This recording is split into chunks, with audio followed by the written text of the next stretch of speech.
You're listening to the AFUK Episode Review podcast. During this podcast, we're going to be talking about Episode 20, Seeing Red, as well as discussing Moira.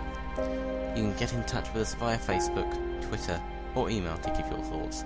But for now, sit back and enjoy the podcast. Hello, welcome back to the AFUK UK Episode Review podcast. I'm your host, Bradley, and joined as usual by Corey. Hello, Corey, how are you? Yeah, I'm alright. How are you? I'm good, thanks. Obviously, we're going to be talking about the latest episode, Seeing Red. Quick warning for all of you right now. There was a major event in this episode, and so if you haven't watched the episode, then please do switch off now, because we'd hate for you to get spoiled on our behalf. Yes, and you'll really hate yourselves for it as well if you get spoiled. Yes, you will. Okay. So now that those who haven't watched the episode have gone to watch the episode, presumably, we can start talking about that major shock at the end of the episode.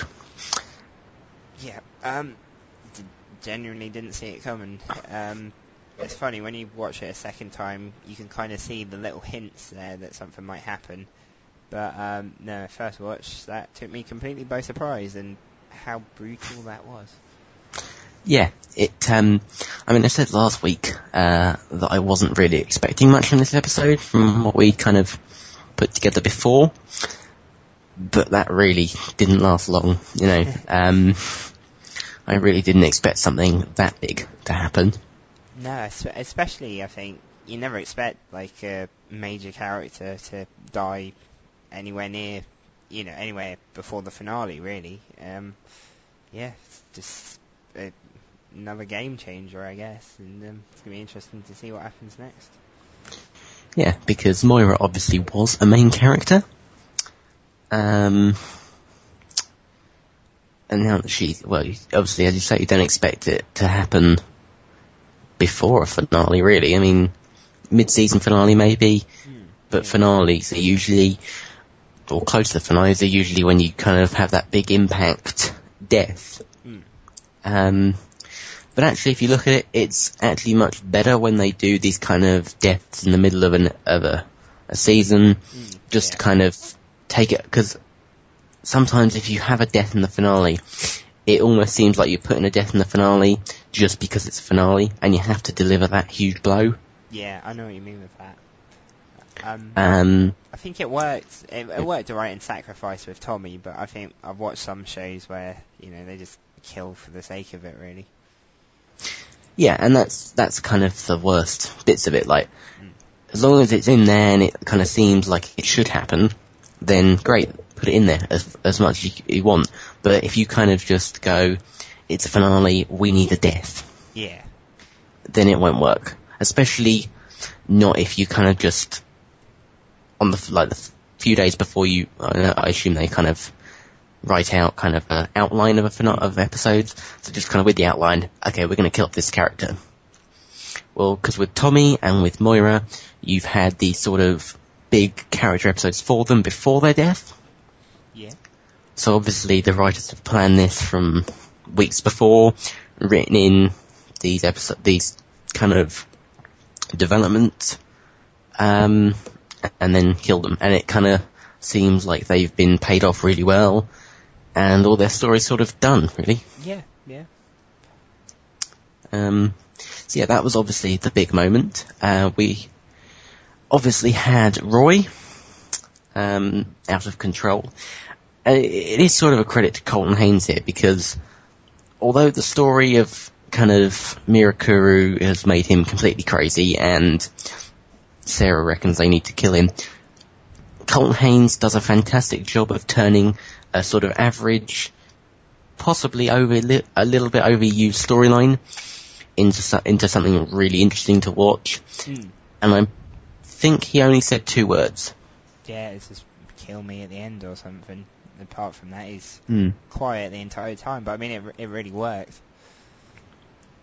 Yeah, and the thing is, he kind of had one facial expression, and unlike Isabel Rochev, he sort of, it worked in the way Colin Haynes was performing it. Yeah, because I mean, obviously we've got Slade ramped up on Mirakuru going around basically scaring the bejesus out of everyone. So, you know, it's Cotton Hayes. You can't really go and do what Manny Bennett's been doing with it, and I just thought he did it really well. Yeah, he played the whole out of control, raging, whatever you want to call him, quite well. Obviously, Sarah wanted to kill him, which is interesting that she kind of said that she wanted to kill him after what Oliver did on the island last week. To kind of keep her away from killing, because obviously kind of ruins a person, but I think she's too far gone for that. Yeah, the whole international assassin business in the middle, I guess, kind of did her in on that part. Yes. Yeah, I thought all round it was a very good episode, much better than I'd been expecting, and really set things up well, because obviously Oliver has wanted to kind of kill Slade since he found out he was alive. Yeah. But now there's just sort of that whole break him down while he wants to go and kill him, but it's even more personal now that he's killed Moira, and it's sort of I think I wrote in my review, for some reason part of me kind of thought there might have been a chance for slight redemption, maybe for Slade, like Oliver might have been able to cure him, but it's hard to see him not just driving an arrow through him now. I mean, you know, he's killed his mother. Oh no, I'm sure that Oliver would just be, oh no, he deserves redemption. Yeah. You've been ruining my life for the last few months. You've killed my mother. You've still done some things that us as viewers probably don't know yet. But, you know, let's just sit down, have a cup of tea and forget about it. Besties forever. Yes. Let's do another attempt with Helena. Yes. But because obviously Oliver up until now has been sort of trying to take out Slade before he can do the brunt of the damage. Yeah. And now he's kind of failed at that. So it's more revenge now. Yeah, it's sort of... Yeah, he's just got to do it now, really. And, well, I guess he's just got to use that, you know, the anger at what Slade's just done to help him bring him down. Yes. Okay.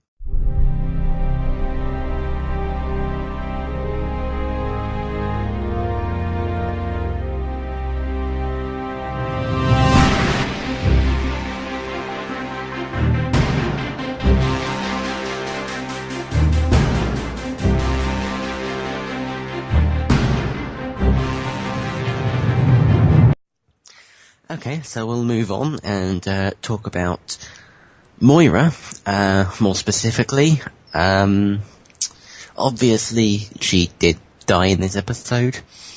And I think it was the right way to go for the show, because there wasn't really anything else that she could do. No, I mean, I think way back when we were talking about her getting released from Iron Heights, we were kind of stumped on what kind of role she could play if she got out. So, yeah, I agree with that. There wasn't much more room to take her, really. Yes. There was an interview with Andrew Kreisberg on multiple sites where he's saying about Moira, you know, she's now sort of all of her secrets have come out, or they were going to come out, because obviously she was just about to tell Oliver and Thea about Malcolm and the fact that he is still alive, or at least that's what it seemed like she was about to say. So obviously if Moira doesn't have these sort of secrets, then she's not really Moira, because Moira is the one that has all these secrets, and, you know, obviously she's had this sort of complicated relationship with both Oliver and Thea across the 2 seasons. So sort of if suddenly those two sort of like her again and they're all one big happy family and there's no secrets, then the whole drama just sort of becomes pointless. Yeah, it just wouldn't have worked like that, and I think she went out well, because, she was doing it to protect her children, which I guess you could say the vast majority of all their actions, that's been a justification. She's protecting their kids, so it kind of honoured that, and I guess redeemed her a little bit as well. Yeah. I mean, obviously, while we haven't really been made to like her over the 2 seasons, she's been a very interesting character to have around. Yeah. I think anybody with secrets is kind of engaging, and I guess more than that, she's kind of not, she's like the mum. I mean, I'm not trying to sound sexist or anything here, but I guess she was the one. Well, I think when the season started, she was the one I'd assumed least of, but by the end of the pilot, we're kind of seeing she'd got secrets already, and from that, I didn't see that coming, and she's been an engaging watch, and the whole relationship between her and Oliver, how that's developed, her and Thea, how that's developed. She's just been a good addition, I guess, and I'm going to stop waffling and hand over to you for your thoughts now. Yeah, when you kind of first introduced her, obviously, she wasn't going to be kind of a nothing character. Yeah. But she didn't seem that sort of important. Yeah. And then obviously things have developed, these secrets have come out, that she's got secrets, and sort of all the complications of the entire way she was written, even staying back to the whole Thea thinks there's something going on between her and Malcolm, which obviously they later revealed that there was, but not then. All these things have sort of come together to just almost confuse us into thinking, well, do we like her or do we not like her? Yeah. Do we look at the fact that she's got all these secrets and that she's keeping them, or do we look at the fact that she loves her children, she loves her family, and that she's keeping them because she wants to protect them? And it's a fine line between having these sort of very dangerous secrets, like the fact that Malcolm's alive, and then kind of keeping them. Because obviously, as we saw, Moira knew that Oliver was the Arrow for quite a long time. Yeah. Since that scene in the finale. Yeah. Which I've always wondered how she'd never figured that out if she hadn't. Oliver's whole, someone's got to stop Malcolm speech. Yeah, it's kind of obvious from that it wasn't really Oliver Queen talking to her then. And I guess, he basically just did the same thing in this episode, which, brought out her, all I know, and, then she revealed, and, yeah. Yeah, and she keeps these secrets, and, you can't have Moira Queen, and without secrets. Yeah. Yeah, sort of. That's just never been her role, I guess. I think she's always been this character that's hiding something, one thing or another. And if you have her without any secrets, that's not really Moira. And furthermore, I guess for viewers, she becomes less interesting and kind of just fades into the background. She's just the mum, rather than someone, I guess, who can play a total role in the story. Because if you haven't got her with secrets, then she doesn't really connect, I guess, to the other characters as well. And it just fades away, really.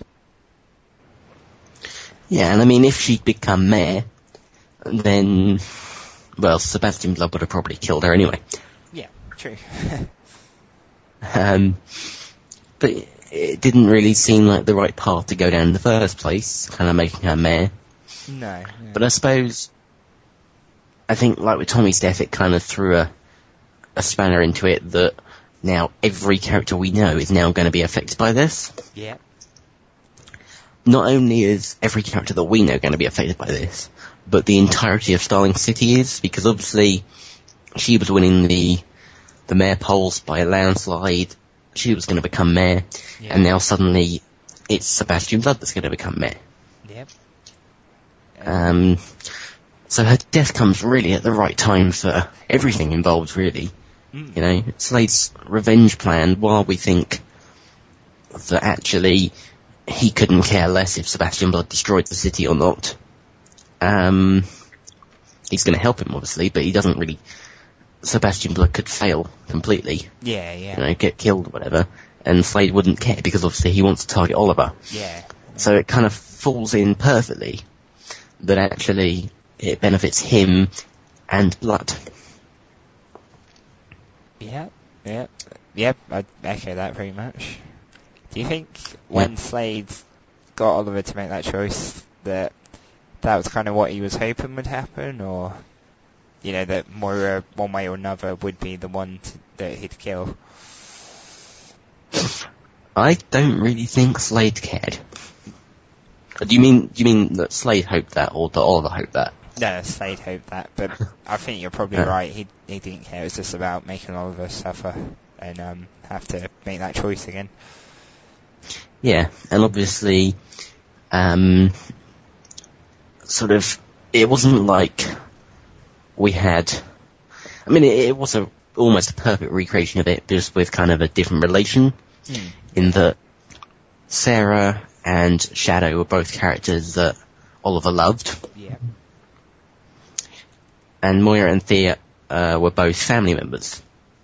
Yeah. So there was no sort of defining this character is more important because she's your mother. This, you know, you got your mother and your sister there. Yeah. Or half-sister. You know. They're both equally important to him. So, obviously Oliver isn't going to be very happy that Moira died, because I think, given the choice, if Moira hadn't done that, I'd love to know who Oliver would have chosen. It's true, actually. Part of me thinks I don't know, but I honestly don't think he would have chosen, because I think the way Slade had tied him up as well meant he couldn't run at him like he did in forgotten if it was Three Ghosts, wasn't it? When Shadow died? Yeah, I think so. Yeah. Yeah, but, you know, he was stuck, he was helpless to make the choice, but, I don't know, I wonder if I would have thought, actually, though, the more Slade pushed him, the more likely he would have been to make a decision. I'm pretty sure Slade would have just killed both of them otherwise if Oliver didn't choose. Yeah, it could be like one of those, you gotta choose, or I'll kill both of them. That would have been interesting. Perhaps a little bit too over the top. Yeah. But I mean, I would have really liked to see Oliver choose, because I think that flashback that we had in between sort of her dying and then Thea, the very last moment with Thea over her and Oliver just sort of lying there on its side. I think he would have chosen Thea to die. Yeah. You know, that whole, I couldn't have done this if you weren't here and you'll never be without me anything. Despite all the secrets and the whole, back in episode 13, we're done. I still think that he would choose her over Thea. And it's a really sad thought, actually, that would happen. And I think that's obviously why Moira stood up and sacrificed herself, because she didn't want Oliver to have to make that choice. Yeah, and obviously she didn't want Thea to die either, so, protecting their kids, but, yeah, no, like you say, it would have been interesting to see if if Moira hadn't done anything and left it for, Oliver to have to decide. Yeah. And I think actually there was no real way that Moira was going to let Oliver decide, because as we've seen over the past couple of episodes, she's been trying to redeem herself in the eyes of Thea. Yeah. And obviously, you know, her kids are very important to her. She was going to pull out of the race. the mayor race to kind of rebuild this relationship. So to just kind of let one of them die and the other one choose that they die, it wouldn't have really worked. No. Yeah. I mean, I think, especially in these last few episodes where we've had this sort of build-up of changing the dynamic of the relationship between Moira and Thea, changing the dynamic of the relationship between Oliver and Moira into they've gone from Oliver hating her and them sort of getting along again. It worked really well. Yeah, it's been a good sort of little arc, I guess, to watch, and well, ahead of the conclusion. I think also it's going to be interesting to see how Thea especially kind of reflects on her mother now, you know, kind of what approach she takes to it. Yeah, I mean, I think this is another one of the great character things about her, is that Moira's obviously had these secrets and Thea's hated her for it, and then sort of made up for it. I mean, I think the majority of the first season Thea spent hating Moira. Yeah. And then, the City of Heroes, it kind of changed, and suddenly they're great again, and then the whole Malcolm Merlyn's Thea's father thing changed things again. Yeah. I think it'd be interesting because obviously Moira died so that Thea can live. Yeah. And I think that's a bigger thing than anything she lied about. I think actually, yeah, now you say that, it's kind of similar to what Robert did for Oliver in the flashbacks, because I'm pretty sure Oliver said that exactly, that he died so I could live or something. And obviously, a lot of season 1 was about honouring his father, so it could be, Thea could quite easily go the same route, I guess, trying to honour her mother with what she does. Yeah, that could be a potential direction for season 3, couldn't it? Yeah. That'd be quite interesting. Yeah,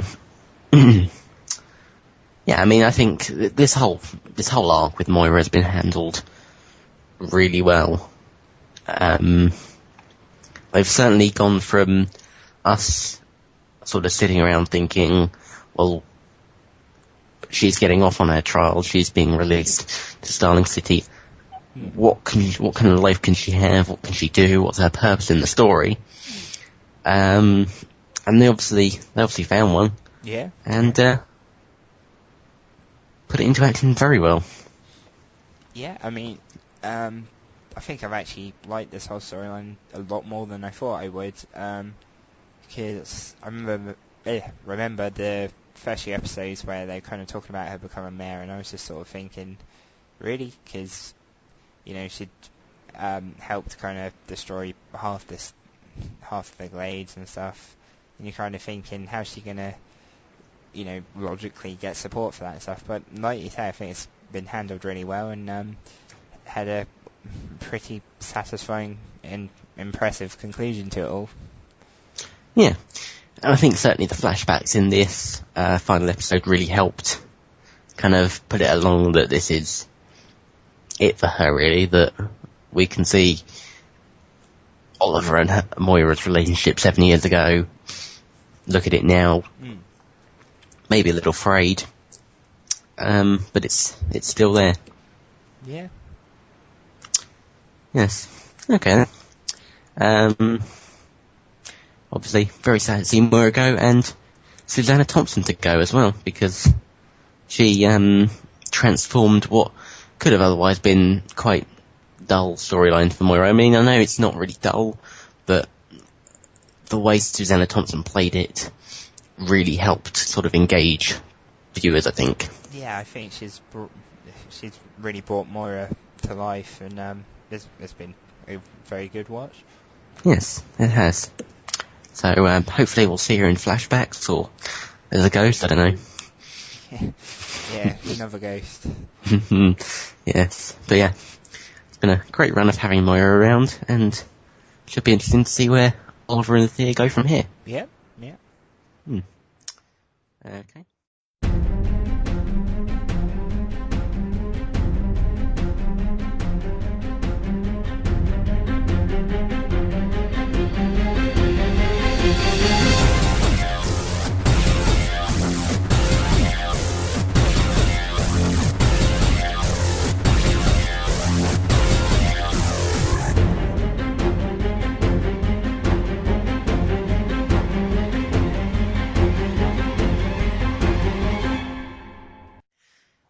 Okay, so we'll move on and talk about some odds and ends from the episode. We'll start off with Sarah. Obviously, we've already mentioned that she left at the end of the episode, broke up with Oliver, despite having contemplated with him at the start of the episode about moving in with him. Yeah. Which I assume that she would pay for, considering Oliver has no money. Yes, that's true. Which I will come to in a little bit. But it was interesting to see that happen, because it's not on Slade's part that that's now helping to ruin Oliver's life. No. It was just sort of her own thing. And it's strange that, knowing that Slade wants to ruin Oliver's life, she would do that and then just make his life worse already. I mean, it's not as if she knows that Slade is out to kill him and everyone close to him. Yeah, that is an interesting one. I mean, I kind of watched that last scene actually where she leaves, when she's kind of, I guess, breaking up with Oliver. I don't know, I think she's kind of, there's some sort of resignation about her, about who she is. You know, she kind of sees herself as a killer, lost to darkness or whatever. All I can say is perhaps she just wasn't thinking quite clearly at the time, or, as I'm sure we'll get to in a minute, she's going to get reinforcements, such as this old friend. Yeah, but even if she was going to get reinforcements, which I think we know she is, she wouldn't say that to Oliver that I'm breaking up with you or whatever she said. It's like, you just say you're going to get reinforcements, or say an old friend or whatever. True, yeah. That's a good point, yeah. I mean, I can't quite see why she would do that. No. Doesn't. And I think the worst part about it was the fact that she goes, I love you too much. Well, what? I mean, you know, at least help him get rid of the psychopathic man with an eye patch, and then, you know, embrace these insecurities about your relationship. Yeah. It's just a bit of a weird one. I mean, perhaps if Slade was putting pressure on her or something, it might have worked a little better, but it just, you know, she supposedly cares about Oliver, and kind of what she's doing just hurts him even more. Yeah. And also, Oliver has sort of made his peace with the fact that she is a killer before. You know, I mean, the whole League of Assassins episode based around Sarah, I'm a killer. You know, I went to Brazil and I killed this man. Yeah. Whatever. He's still been with her since episode 12 when she came back. Episode 13, really. But it's not as if this is a sudden thing that she's now become a killer, and now her personality and her killing side of things is too bad and doesn't want Oliver to be affected by it or whatever. Yeah, it's just... Yeah, it's just a weird one, I guess. Yeah. I mean, he'd even said he'd try and help her with it too. But, you know, he's going to kind of help her get away from the darkness, but... Yeah, I mean, I think it goes well with what Felicity said about this is what Oliver was last season. Yeah. And now he's better than that. I think the other thing, I've written in my review here that obviously you get angry Olicity shippers out there, but I've never really minded Oliver and Sarah together, and I kind of think that they work quite well together because they understand what happened on the island to a degree. They've both kind of had their crucible and stuff. Yeah, it's just weird that she's kind of pushing herself away from him. And I thought more than that, how he kind of just let her go as well, because sort of recent episodes he kind of puts up more of a fight, I guess. I kind of expected him to put up more of a fight with that, I guess. That's what I'm trying to say. Yeah, but there wasn't really much else that he could do, really. I mean, True. I read it somewhere. I can't remember if it was a review I read, or whether it was Andrew Kreisberg saying it. I can't remember which of the two. But it was just, he's kind of, all this bad stuff happened to him before, and now his knee hurts. Yeah. And it just makes it worse. Yeah. Obviously, the fact that he's struggling to walk. Yeah, that doesn't help really chasing after someone. No. So obviously there was that, but I don't know. I really don't see how Sarah can suddenly go from I want to kind of have an apartment with you, and then by the end of the episode, after having tried to kill someone who was a very serious threat to everyone. Yeah, I mean, had it been Slade in Roy's place, Oliver would have killed Slade. Yeah. If this had been last season, Oliver would have killed Roy. Yeah. If it had been anyone in Oliver's inner circle that Roy was actually threatening, and he hadn't been a kind of, I suppose it's the fact that he's on the Mirakuru and it's messing with his head that's getting to Oliver that actually this isn't Roy. Mm. But unless they can find a cure, it's not going to go very well for him. No.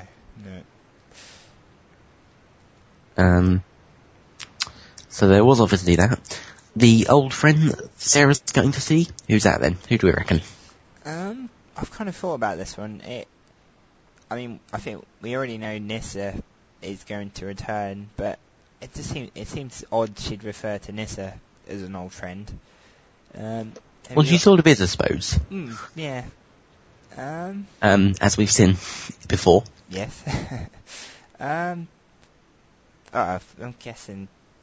I don't know. I kind of have a hunch of Ra's al Ghul a little bit, but I don't know. Was Sarah on friendly terms with him? Well, I think it's interesting how you don't refer to Nyssa as an old friend, but you refer to Ra's al Ghul as an old friend. That's true. That's true. When to this point we know that Sarah has at least Sarah's, definitely friends with Nyssa. We don't even know if she's spoken to Ra's al Ghul to this point, so to say that kind of, it's an interesting theory. But I think definitely she's gone back to Nyssa or the League of Assassins, and kind of, even if she isn't going to Ra's al Ghul to say, I need your help, she'll go to Nyssa and say that, we need your dad's help. Yeah. Or whatever. Yeah, definitely. One thing's for sure, we'll find out before the end of the season, no doubt. My theory of it when I was watching the episode was that actually the old friend was going to be Slade, and when Slade turns around and goes, she told me, I was, obviously, it's a shadow ghost, but I thought,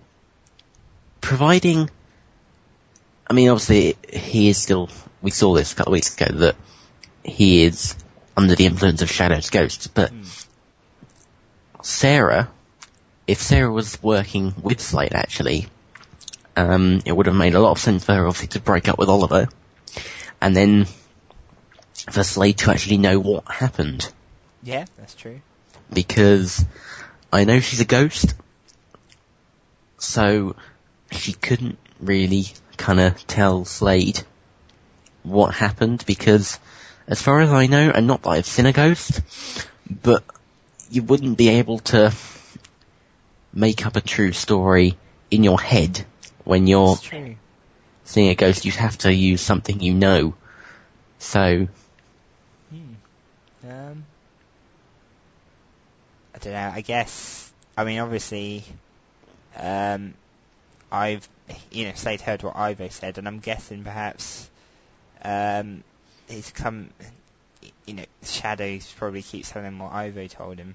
Perhaps, I don't know. Perhaps he's a little bit crazy, that's for sure. just a little bit. Just a tad. But yeah, I really expected Sarah to walk out from behind those trees. That would have been the ultimate twist. Yeah. Even more so than killing Moira. Yeah, I probably would have been struggling to pick my jaw off the floor for a good few hours after that.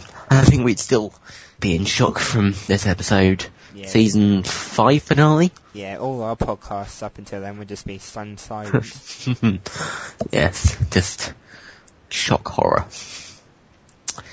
We do have to mention the flashbacks. We've mentioned Oliver and Moira's interactions there, but obviously there was some story there, in that Oliver got a random girl pregnant, who at first, when he was saying, I thought that he was talking about Sarah, and it wasn't until the second scene, when, in fact, it took me a little while, even until Moira said, go back to Central City. It was up until that point, I still thought it was Sarah. Because this is 7 years ago. I can't quite remember her from episode 13. My memories went a little bit blank. But she could have changed quite a bit in 7 years. So obviously we've got that, presumably the child didn't actually die at some point between Moira paying her off and... No, you'd expect... Well, knowing what the Arrow writers are like, you'd expect that to crop up, either towards the end of the season or probably more likely season 3. Yeah, that'd be a really strange thing, wouldn't it? If it was to come out. Moira paid me to keep it quiet, to keep it away from you, to leave you, and then to say that I lost it, and then, which was a lie, obviously, and then I did actually lose it.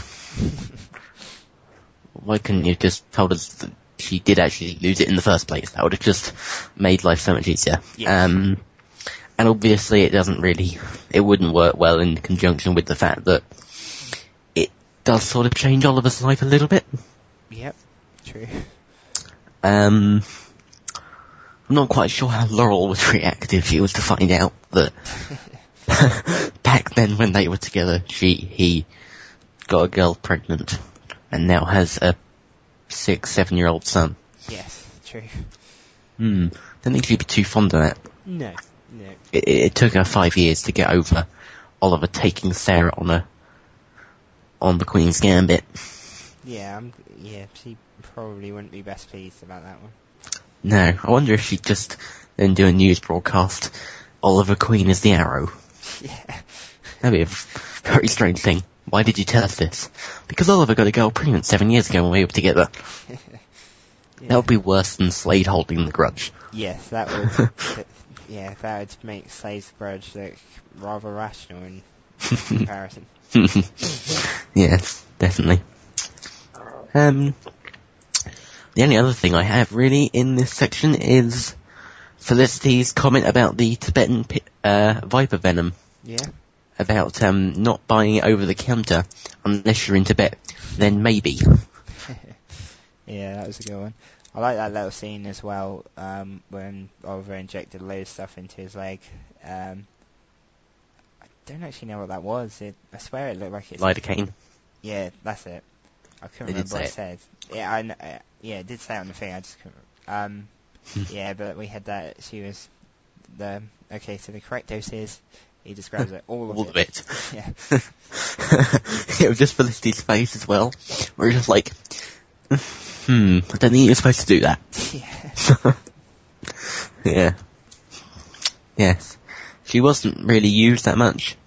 There was the unconscious and freaked me out at the same time towards the start.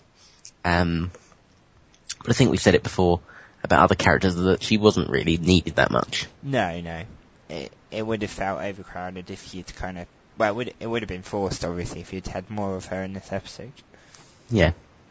And I think a lot of the time TV shows sort of use characters less if they're going to have a big arc for them coming up.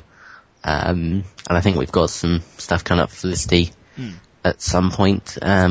Supposedly she plays quite a big role in the finale. Yeah. And we've still got pretty much all of her history to learn about in season 3 and beyond. Yeah. So yeah, we can sort of put up with a little bit less Felicity and just focus on the main storyline at the moment. Yeah. So yes. Okay then.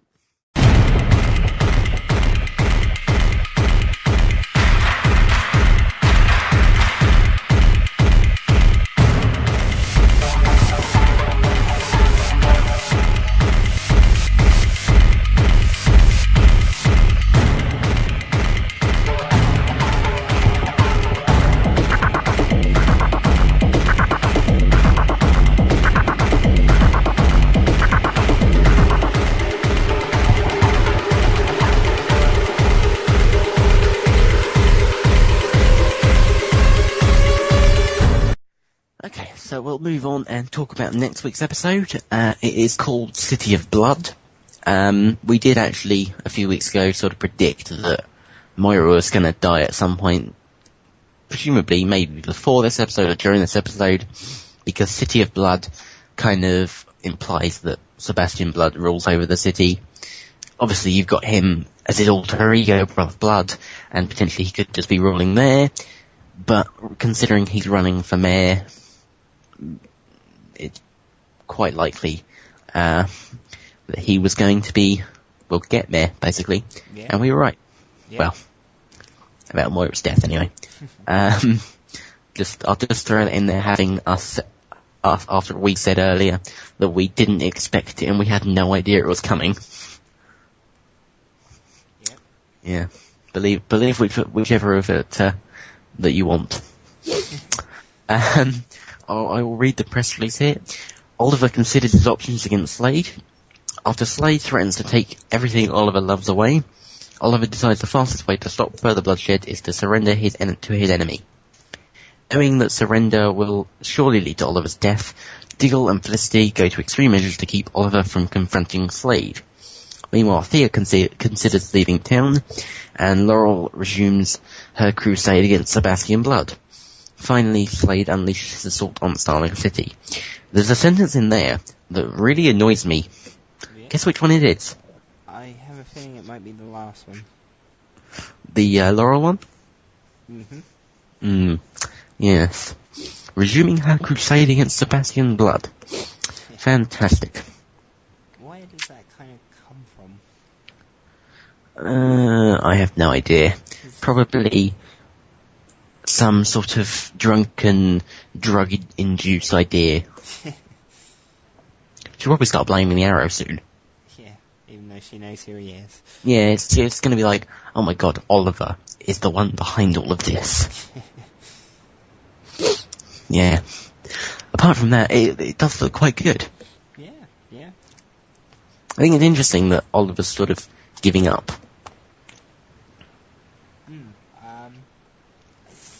Yeah, I think he's in when you kind of make it's almost like he's defeated already. He's kind of, I guess Moira's death to kind of push him over the edge. I mean, there's a degree of helplessness when he was kind of having to make that choice at the end of this episode. And it's just interesting to see him seemingly beaten, because I'm pretty sure he never did that with Merlin in season 1. No, and I mean, the thing was, up until the finale, Oliver kind of didn't really say, I can't beat him, up until that moment in the finale, where he said that he can't defeat him on his own, he's failed twice. Yeah. But with Slade, he knows Slade. He knows that he is very strong, very powerful, and he will stop at nothing to ruin Oliver's life. Yeah. I think it's interesting because he was sort of resigned to the fact that he'd lost back in episode 18.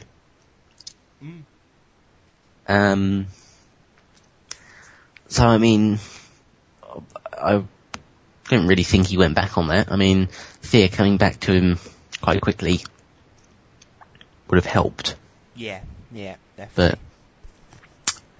But obviously now he is going to be sort of beyond wanting to kill him. He's either going to make it his life's mission to kill Slade, like never sleep, never eat or anything until he kills Slade, or just give up because he knows he can't beat Slade, and Slade's got everything planned out, which, to be fair, he has. Yeah, that's true.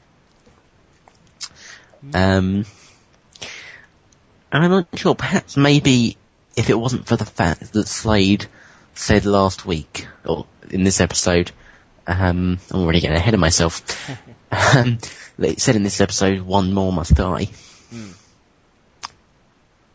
Perhaps, if he hadn't have said that, Oliver wouldn't be so, like, I'm going to surrender myself. Yeah. Obviously, he doesn't know who Slade's targeting. We think it's Sarah. There's endless possibilities, really. Yeah. But you think if he hadn't said that, Oliver's still out to get Slade, whereas now he said that, he knows that he can kill anyone close to Oliver whenever he wants. He's proved that he kidnapped Thea, and he's now killed Moira. Yeah, that's true. You know, it's not as if it's difficult for him to kill anyone. So I suppose trying to save whoever it is, because obviously Oliver doesn't want whoever it is to die, kind of letting Slade kill Oliver just, I don't know, I suppose it seems like the best option, really. Yeah. Yeah, I guess it fits in with, he's trying to get Slade to kill him anyway, when he's trying to make him choose, so, yeah. Yeah. Yeah, I mean, Oliver's always sort of, I think we've seen it before where he's had this, I think it was in Deathstroke, where he was saying that it was his fault that Shadow died, so punish him. Yeah, not Thea, not whoever, punish him. And I think Slade summed out very well in this episode that he is killing Oliver, just very slowly. Yeah. And I do like the way he goes about things. I mean, the whole idea behind Slade's revenge crusade isn't exactly the most sane. I mean, holding a grudge over someone that wasn't even his that got killed, you know, it's sort of a little bit ridiculous, but the way he's going about it is very good. Yeah, it's impressive watching. Yeah. Thea leaving town, not exactly surprised. No, hasn't got a boyfriend anymore. Her brother's lied to her and presumably disappeared anyway in this episode. And her mum's dead, so yeah, fair enough, really. Yeah, I think Walter comes back in this episode, in the next episode, for a little bit. But I don't think that's much to keep her. No. Can't wait till, spoiler, Malcolm Merlin returns. Yeah, that's gonna be very interesting to see how she reacts to him, actually.